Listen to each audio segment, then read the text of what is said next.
Assalamualaikum warahmatullahi wabarakatuh. Sebelumnya perkenalkan, nama saya Bumi Sagita dengan NPM 1F024048. Nah, di sini saya akan menjelaskan tentang praktikum yang berjudul ekstraksi dan judul fotografi lapis tipis. Praktikum ekstraksi. Nah, di mana ekstraksi merupakan metode pemisahan senyawa berdasarkan perbedaan kelarutan suatu zat dua pelarut yang tidak saling bercampur, di mana tujuan ekstraksi adalah memisahkan senyawa aktif dari bahan alam atau campuran sehingga diperoleh ekstrak yang mengandung komponen yang diinginkan.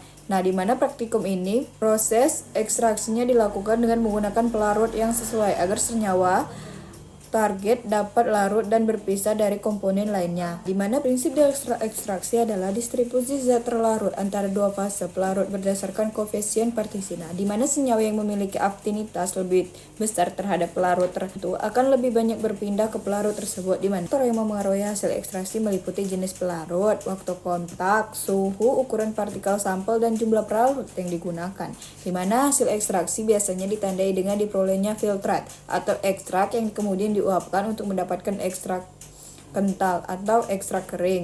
Aktivitas proses ekstraksi dapat dinilai melalui perhitungan Riemann ekstrak, di mana yaitu perbandingan berat ekstrak yang diperoleh terhadap berat simpilia awal.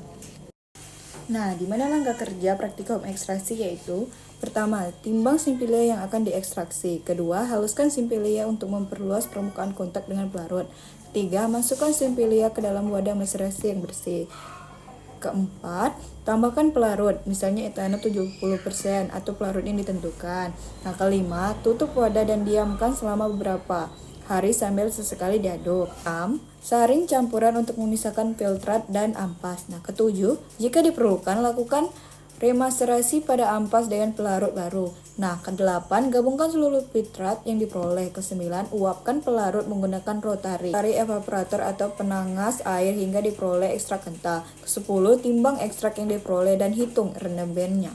Di mana pada praktikum ekstraksi, alat dan bahan yang digunakan yaitu neraca analitik, gelas beker, gelas ukur, batang pengaduk, corong kaca, kertas saring, Erlenmeyer, wadah maserasi atau botol maserasi, pipet tetes, cawan penguap, penangas air atau wadah bed atau water bed, rotary evaporator jika tersedia, spatula. Selanjutnya yaitu praktikum kromatografi lapis tipis atau KLT, yang dimana kromatografi lapis tipis atau KLT merupakan teknik pemisahan dengan identifikasi senyawa berdasarkan perbedaan tingkat absorpsi pada fase diam dan pada fase gerak. Pada praktikum ini digunakan lempeng silika gel sebagai fase diam dan campuran pelarut tertentu sebagai fase gerak. Tujuan praktikum KLT atau kromatografi lapis tipis ini adalah memisahkan komponen dalam suatu campuran serta mengidentifikasi keberadaan senyawa berdasarkan nilai faktor retensi atau RF.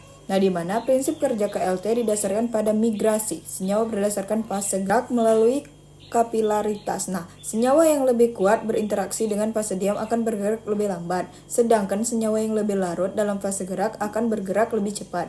Nah, perbedaan kecepatan migrasi inilah yang menyebabkan terbentuknya noda-noda terpisah pada lempeng KLT. Setelah proses ilusi selesai, noda diamati secara visual atau menggunakan sinar ultraviolet atau UVB. Nah, hasil pemisahan kemudian dianalisis dengan menghitung nilai RF menggunakan rumus RF sama dengan jarak yang ditempuh dibagi dengan jarak yang ditempuh oleh front pelarut. Nah, di mana nilai RF yang digunakan untuk membantu identifikasi senyawa dengan membandingkan terhadap data literatur atau standar pembanding. Nah, di mana semakin baik pemisahan noda yang diperoleh, semakin efektif sistem pelarut yang digunakan dalam proses kromatografi. Kita kerja dari kromatografi lapis tipis atau KLT. Pertama, siapkan lempeng KLT yang telah dilapisi silika gel. Nah, kedua, buat garis batas bawah atau garis awal sekitar 1 cm dari tempat bawah lempeng menggunakan pensil. Nah, kedua, totolkan larutan sampel pada garis awal menggunakan pipa kap. Keempat, siapkan bejana kromatografi yang berisi fase gerak atau. Nah, kelima, masukkan lempeng KLT ke dalam bejana dengan posisi totolan berada di atas permukaan eluen. Keenam, tutup bejana dan biarkan eluen bergerak naik melalui kapilaritas. Ketujuh, setelah front pelarut hampir mencapai batas atas, keluarkan lempeng dari bejana. Nah, ke-8, tandai batas front pelarut dengan pensil. Ke-9, keringkan lempeng. Ke-10, amati noda yang terbentuk secara visual atau di bawah lampu UVB. Ke-11, ukur jarak perpindahan noda jadi jarak front pelarut. Kedua, Hitung nilai RF setiap noda yang menggunakan rumus RF sama dengan jarak noda dari titik awal dibagi dengan jarak front pelarut dari titik awal. 13. Bandingkan nilai RF dengan data standar atau literatur untuk mengidentifikasi senyawa. Nah, di mana alat yang digunakan pada praktikum kromatografi lapis tipis atau KLT ini? Pertama, lempeng KLT atau silika gel. Kedua, bejana kromatografi atau chamber. Ketiga, pipa kapiler. Keempat, gelas beker. Dan kelima, pipet tetes. Keenam, pinset. Ketujuh, pensil. Kedelapan, penggaris. Kesembilan, lampu UVP 254 nm atau 366 nm. 11, botol semprot proyeksi penampakan noda jika diperlukan.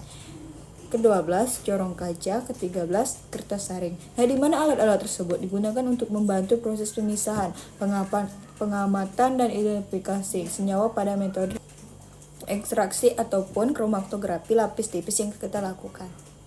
Nah, itulah penjelasan dari saya mengenai praktikum yang berjudul ekstraksi dan kromatografi lapis tipis. Sekian, terima kasih. Wassalamualaikum warahmatullahi wabarakatuh.